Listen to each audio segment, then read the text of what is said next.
If you're a concentrate brand in any market, and once the walls come down and a company like LEEF is able to start shipping products into these other markets, and your supply chain is based off of like 2 million square feet of indoor, you're going to be at such a disadvantage because you're never going to be able to get your cost of goods down to where the rest of the market is. So you think cannabis is better grown in California than Southern Illinois? Yes, I do. Hey everyone, welcome into our latest TDR Trade to Black podcast. I'm your host, Shad Dales. Got a good interview last week as we saw CEO of LEEF Brands, Micah Anderson, came on to talk about their latest print, and it was one of the feel-good stories of earnings season. They saw margins surge to 45%, more than double from last year. So today's interview is going to be all about how they're doing this, because this is one of the good stories that's developing in the cannabis industry right now. So let's get into it and welcome in AV. And I know you were the one that set this up with Micah and the team, but this is a story that you've been following closely. Yeah, it's a story I've been following for some quarters now. I mean, I know they've been at it for years. It's good to see a cannabis company that's got growth both in top line and in margins. And it's good to see a differentiated model, someone that's not heavily predicated their business model on the limited license model, something that's built to last in the industry for where the puck is going. And I mean, they're in two markets that arguably will be two of the largest markets in the country, California and New York.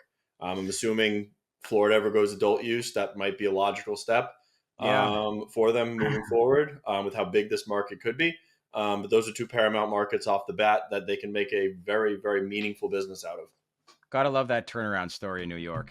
Nice to see, and companies like LEEF Brands doing well there. So with that, let's welcome in their CEO, Micah Anderson, back to the podcast. Good day, sir. It's been about a week and a half since we had you on last, but good to see you. I thought you did great in the first interview. Great numbers. What's been the feedback since then? We've had, shareholders are excited to see the improvement. It's like Anthony said, we've been at it for a long time, and it's been kind of a long, bumpy road to get to where we're at. And but it feels good to put what I would consider a W on the board. Yeah, bumpy is good. If it was easy, they wouldn't need you, right? Yeah. That's absolutely right. Yeah, that's common in the cannabis industry. All right, so as I said off the top, Q3 margins more than doubled year over year. That's not just a headline, it's a signal. Earnings call, you credited lower input costs from in-house cultivation in California, which we know is a tough market right now when you factor in oversupply, price compression, regulatory fatigue. So I really want to understand and walk us through, I guess, the operational efficiencies or vertical integration strategies that really allowed you to, I guess, drive down input costs in California, because this was notable.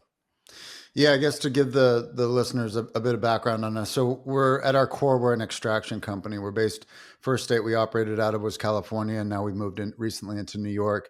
The two main drivers for us on the margin improvement this year really came from, I'd say, number one, the farm. So historically, over the last like 8-9 years that we've been doing this in California, we purchased product from other farmers throughout the state of California. Yep. We spent 4 years going through the licensing process in Santa Barbara County to win a very large cultivation permit, and built out that farm, got it operational this year. So we planted our first 65 acres, and Q3 was the first quarter that we've had where you start to see the improvement of that. So the biggest contributing factor to the margin improvement was the fact that we were running our own material. So historically, we're buying product anywhere from like $20 to as high as $50 per pound. And now we're down to, sub $10 per pound on the input cost. Wow. Micah, I know Q3 was great, but I kind of want to use this to take a step back and go through the company as a whole. So, I mean, I know that we've been watching it for the last couple of quarters. You just alluded to the last 8 to 9 years. This is a culmination of that. How did LEEF Brands come to be, and how did you decide to leverage this strategy for the business, being an extraction business, leveraging the large scale ranch, when there's a myriad of other business models that we've seen in the industry, some that work, some that don't work, but you're in a very large market being California, and more so something that we're seeing as a specialized business that's now having success with that strategy. Yeah, I'll try and keep the answer to that short. So I guess the origin story came from, I spent a lot of time living in Mendocino County, before Prop 64, all through the Prop 215 days as a cultivator. And I went the state shifted from Prop 215 to Prop 64, I put together a small team of people that I thought would be helpful in creating a new business in this new licensed world. We had been cultivators in the past. We felt that we knew everyone in town, and so therefore we wanted to try something different and move into the extraction side. This was like back when concentrates were worth way more than they're worth now. Yeah. And it's been a decline across the entire supply chain on values of product along the way. But we built an extraction facility in Northern California, thinking that Mendocino and Humboldt, where historically that's where this industry was birthed in the U.S., would adopt the industry. And what happened was the exact opposite kind of happened. Mendocino took a very small farm approach where you're only allowed to grow 10,000 square feet. Humboldt did something kind of similar, a little bit bigger, but not by much. Mm-hmm. And you started seeing these other counties outside of Mendocino start issuing larger cultivation footprints. When you're in the concentrate side of our business, the thing that people don't really understand is how much material you need to get a very small amount of stuff. So take 10 acres worth of product and you end up with like a couple hundred jars worth of stuff versus when you're on the other side of the industry where you're selling flower products. So I've founded and started a company called LEEF Holdings at the time. We ran that business for about 6 or 7 years. And then we were approached by a handful of different companies that were interested in like acquiring us essentially. Mm-hmm. And we did a deal with a small public company called Icanic, rebranded the Icanic name to LEEF Brands. And that's where we're at today. So, small public company, ran it as a private business. And then with the agreement that we would be the management team with the public company moving forward. We've seen flowers king right now in the cannabis industry from a consumer products perspective. I think hemp, though, has proven that the demand in consumers is coming with finished goods, whether it's beverages, whether it's edibles, whether it's differentiated products that are using cannabis extracts as an input product. Do you think that on a go-forward basis that we're going to continue to see that trend flip, where it's consumers are demanding smokeless applications of THC to consume? And does that dovetail into the business strategy moving forward? Yes, I do. I think that like once this plant is finally, when the barbed wire is removed around the plant, I think that to get new adoption and new consumers into it,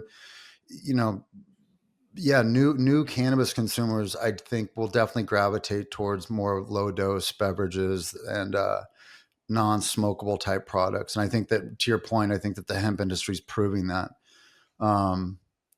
Sales typically are around 50-50. In California, it's a little bit more flower dominant. Other markets, New York, I think it's about 55% of what's sold in New York comes from concentrates. So yeah, it's about 50-50. I do think that trend changes over time. Yeah, I will look at this as what we've learned, loophole or not. We learned a lot about the consumer preference and interest towards that space, don't you think? Yeah, definitely. The other thing I like about concentrates too is that it's a lot more forgiving from like as you scale a business.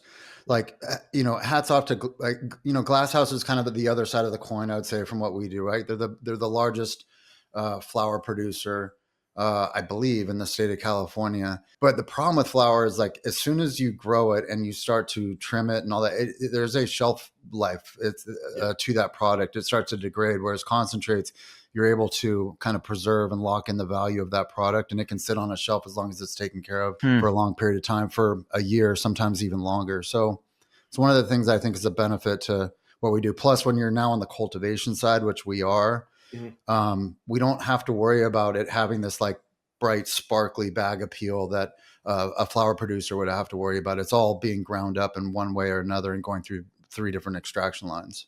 One of the main value propositions that LEEF has conveyed is your brand partners. I know that you had mentioned that you're working with several of the leading brands in California. You're also have already aligned yourself with those leading brands that have transplanted from California to New York. I think 2025 is completely sold out in terms of capacity. Are you disclosing or talking about those brand partners as far as the actual ones that you're working with? And I mean, are they ones that you see formulating into those larger brands that we see, let's say, of the Coca-Colas of the world that eventually start to come in down the road? Yeah. We publicly disclose it. It's not a secret. I think it's actually a part of our brand presentation if Okay. someone wants to go onto our website.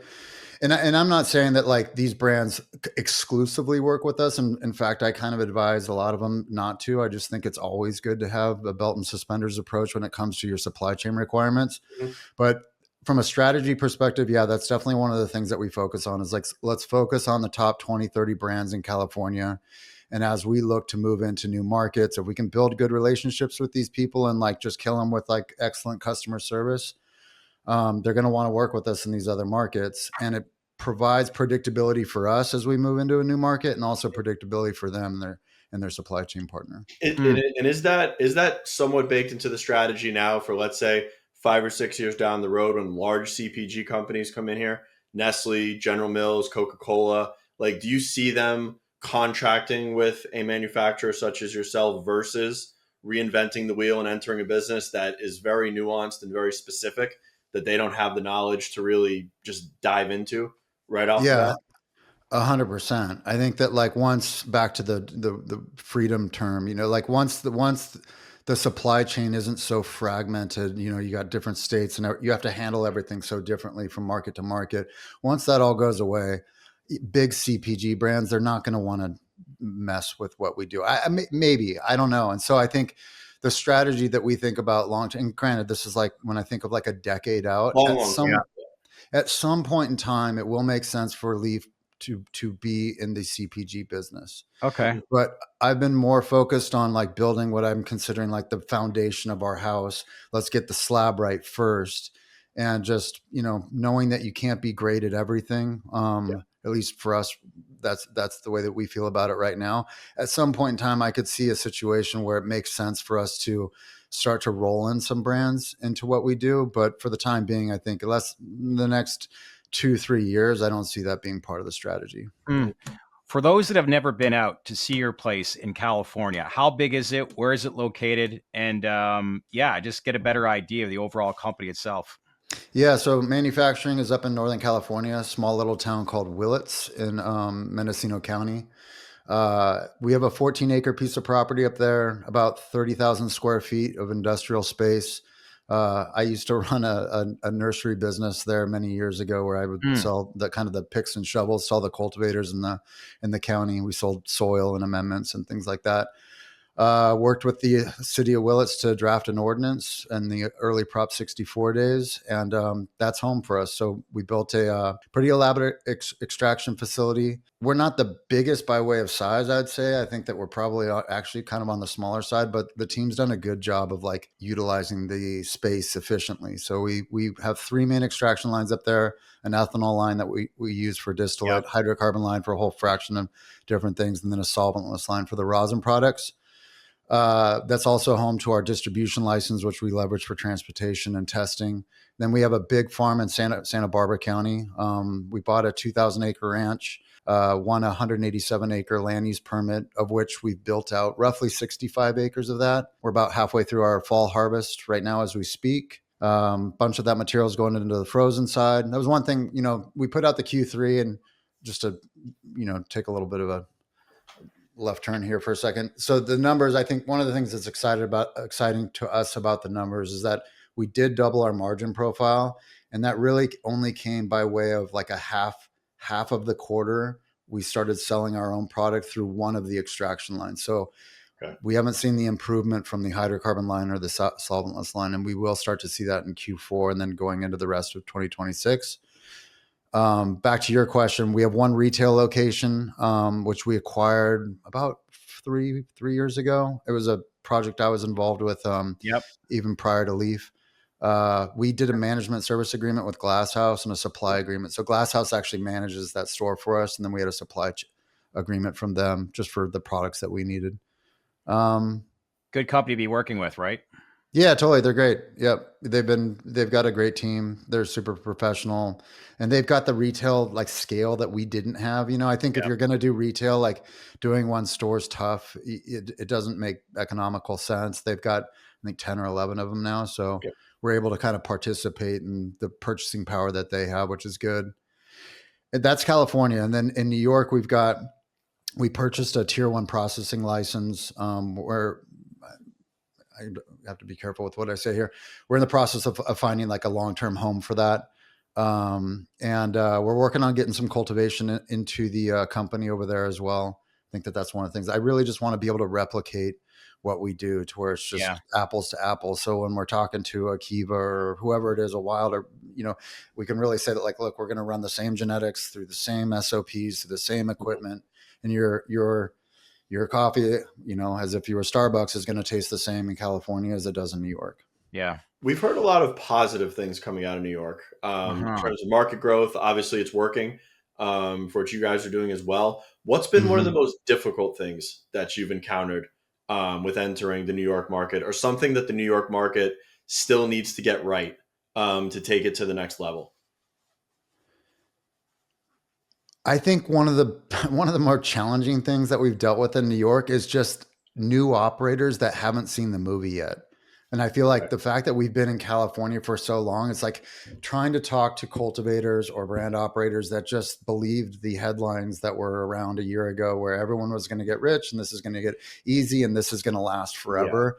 And so there's been some of the challenges, I'd say, is like structuring the right cultivation agreement for our supply chain needs, and like having to get a farmer off of something that is pie in the sky and not rooted in reality. I guess maybe that's been some of the challenge from like a regulatory perspective, or even just an operational perspective. It's been light years easier than California. California is brutal. It's so hard to operate in California. And I do think that if you can make it in California, you can make it anywhere. So like getting something operational in New York has been like, man, a cakewalk compared to California. Really? Going back to California, when do we get reform within the California industry, or do you think it's ever going to happen? Is it Newsom leaving? Is it federal reform that kind of kicks the bucket and forces California to change things? Because I mean, there's licensing problems, there's regulatory problems, there's tax problems.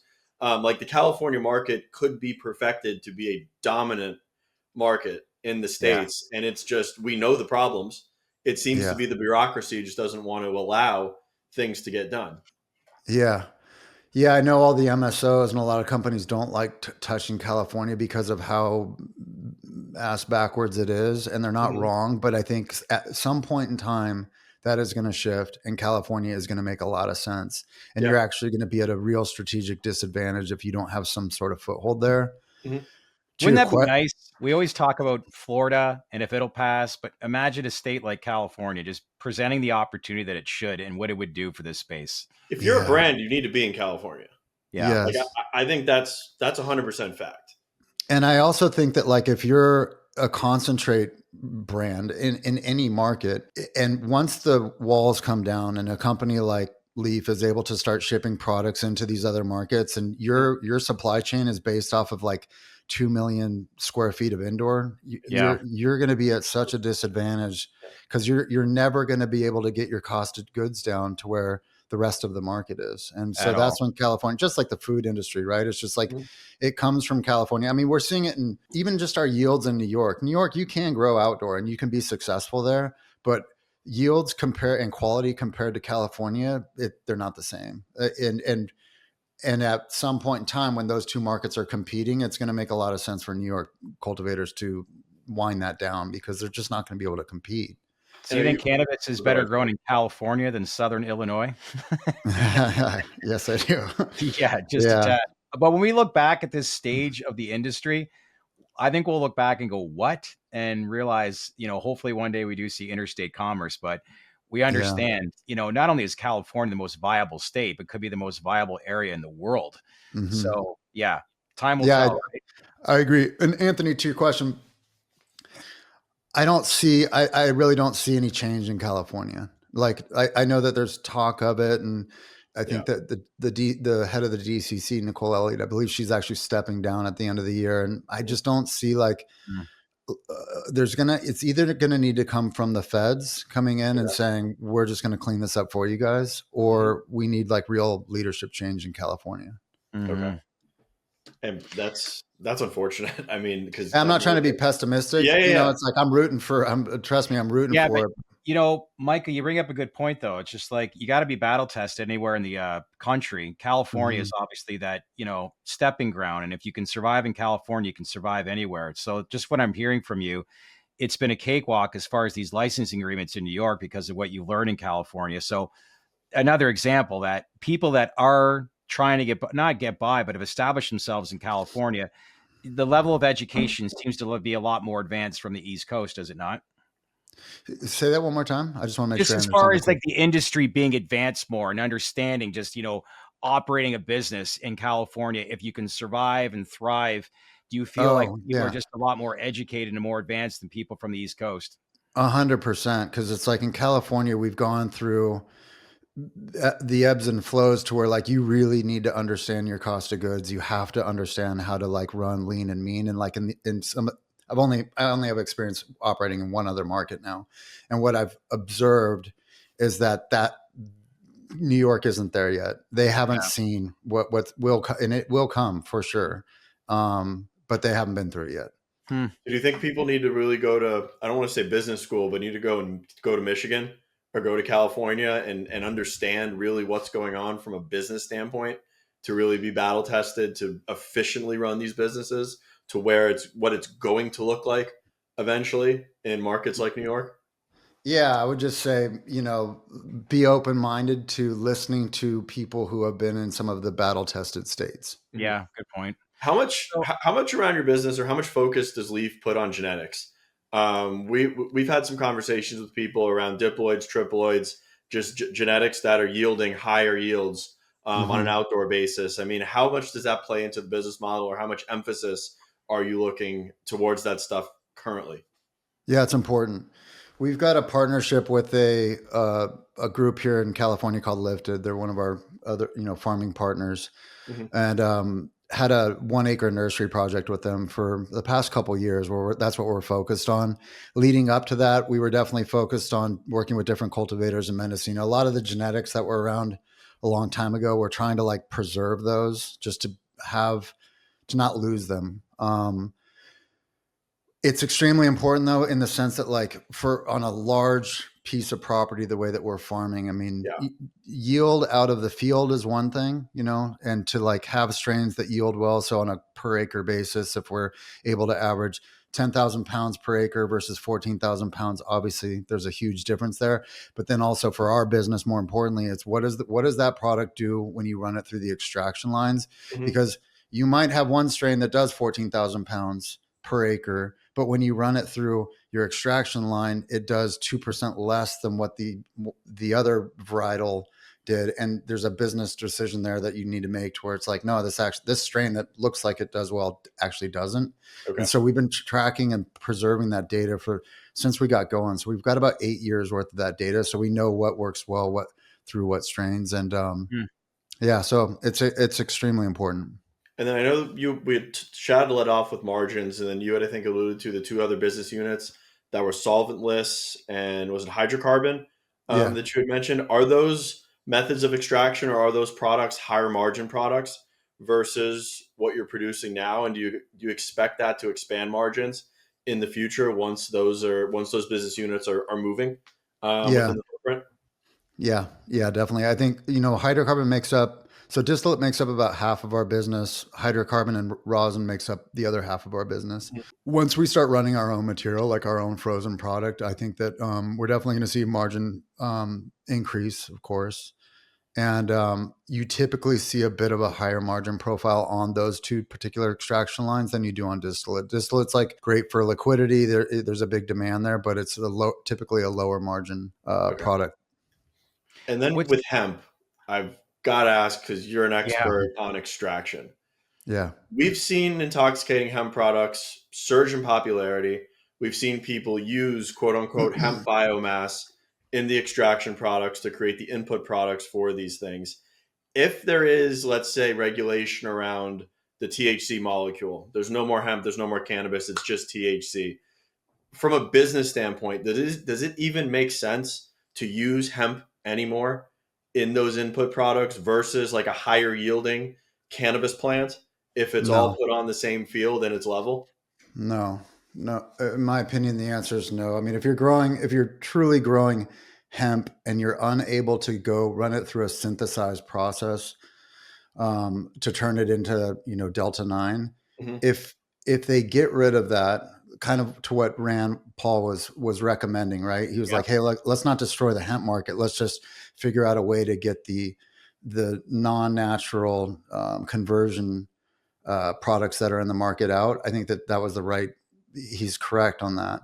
Yeah. And but from an economical standpoint, if you're truly running hemp and it's got a tiny fraction of THC in it, you are going to get a tiny fraction of THC out of that product. So I don't think it becomes economically viable Mm-hmm. for you to like build a business off of, hey, let's run 1,000 acres of hemp and only to then be able to sell the very small amount of THC that comes out. This is just my personal opinion too. So Yeah. bear in mind. I think that, I've been listening to your guys' content over the past few days, just trying to like hear other perspectives and everything. There's a guy you had on from Florida, an operator. Yeah, man, that guy nailed it. He's a smart guy.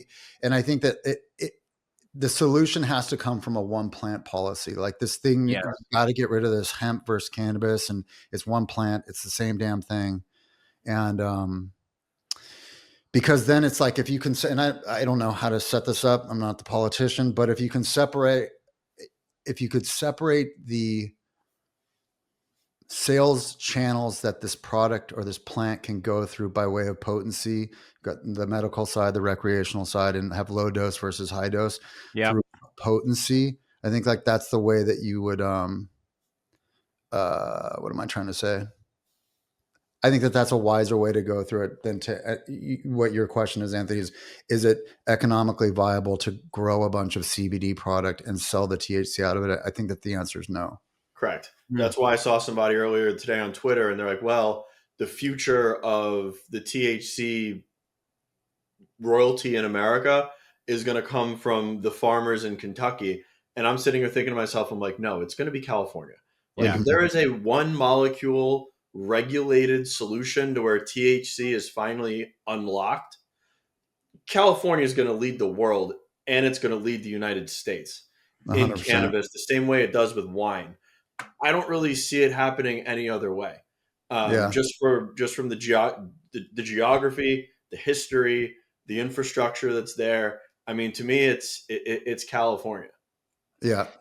So how do you guys see this playing out? You have this nationwide ban that's now official. There's a runway time now of a year. Many people forecasting you'll see a lot of action go back to the illicit market, but there'll also be a lot of stuff going into the regulated market as well. I think you'll see some bump with many companies, but are you planning for that at all, Micah? Like, how do you see that playing? Man, I feel like they've got a year to do something about it. And just, I've seen this happen. I feel like so many times over the past decade where a policy, something gets signed into law and then somehow it gets reversed. And we think it's like the Death Star so I'm willing to bet that. I did have that conversation this morning with a few other people and they're saying it's done. We're not going to be built something on hope. So anyways, everybody has their own perspectives, but go ahead.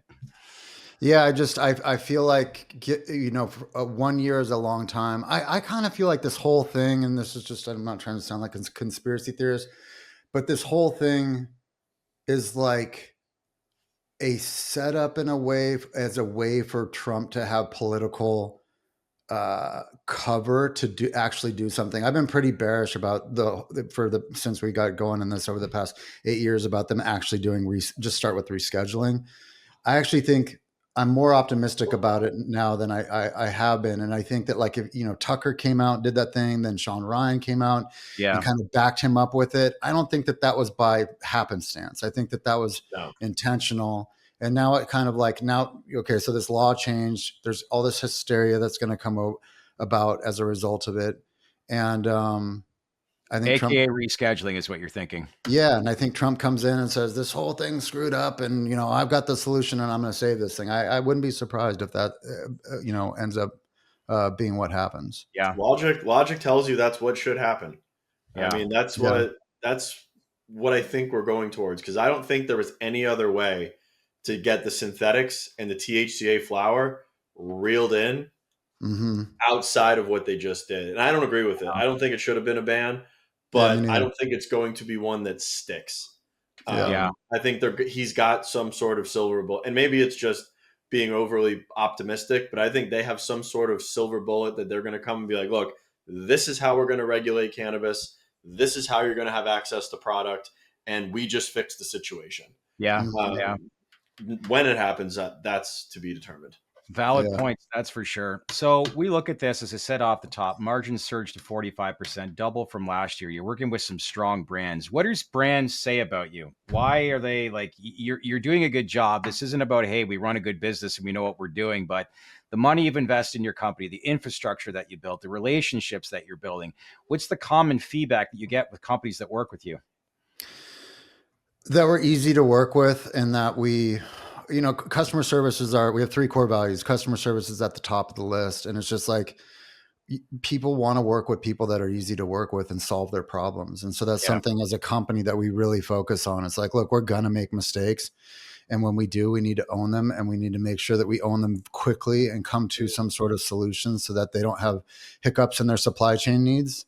And I think that over time they recognize that. And, we get told that all the time. And I feel like we're an honest, transparent company with our brand partners. If we screw up, we immediately step in and say, man, we botched this. And it happens. Like, you can't run as much material through our facility and not have mistakes. And the farm, I will say, has solved a huge one of the problems that we had as a company. Is the pesticide problem in California is rampant. Massive. It's terrible.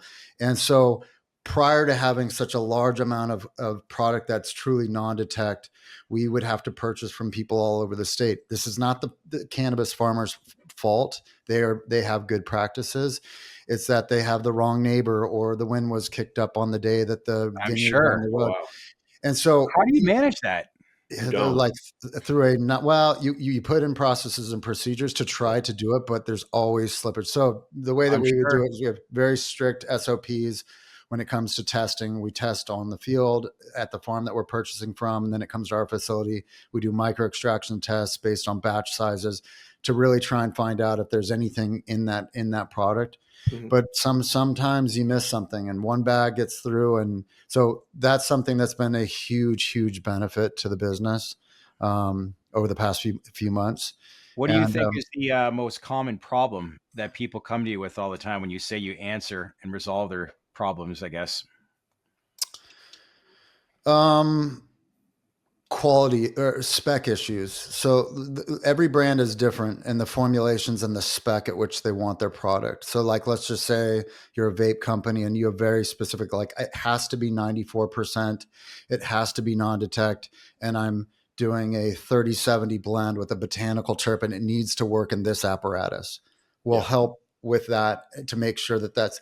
And then if there's anything that deviates outside of that, and when you're running organic products through extraction processes, it's damn near impossible to constantly be 94% every single time, especially because there hasn't really been great standardization on the testing side. So you give something to a lab and they're going to give you something back that might be different every single time. So you're constantly kind of chasing a little bit. And so it's like working with them on those types of issues in a very expedient way is definitely one of the things that I feel like that would be at the top of the list. We've seen meaningful growth this year in 2025. What are the top priorities for the company for the end of 2025, going through the end of the year, and then let's say 2026 that you're focused on? Yeah, they remain the same. So we have room to grow into 2026 cultivation footprint. So it's to grow into a bit more of what we currently did in California. So truly bring on a little bit more and make sure that we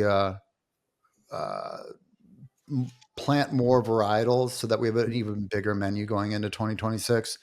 And then in New York, it's complete the hydrocarbon build out and then double down on the amount of equipment that we have. So I feel like we moved into New York believing that we would be successful. And now that I think that we've seen the results and have proof of concept, it's like, okay, this actually really works. So we need to put more energy into New York faster than I think we originally were anticipating. So lock down our own larger building, bring in more equipment, and lock up more supply chain. Promise me we can do a live stream from your farm when rescheduling is announced. Does that sound good? Oh, hell yeah. You guys got to come out, man. We got horses. Yeah. We got an archery range, shooting guns. It's fun. That'd be a blast. Love to do that. Yeah. Anytime. Well, listen, I hope this gives a better idea. We're going to have more conversations with you over the next couple of months just about the story itself. And like I said, I hope to get out there. But again, great work on those 45% margins, positive free cash flow as well. A lot of companies, as you know, are burning cash right now. But this was a really good story that we learned from your Q3 2025 earnings. So keep up the good work. And more importantly, let's keep in touch, okay? Yeah, likewise, guys. I appreciate it. Thank you very much. Thanks for having me. Thanks, Micah. See ya.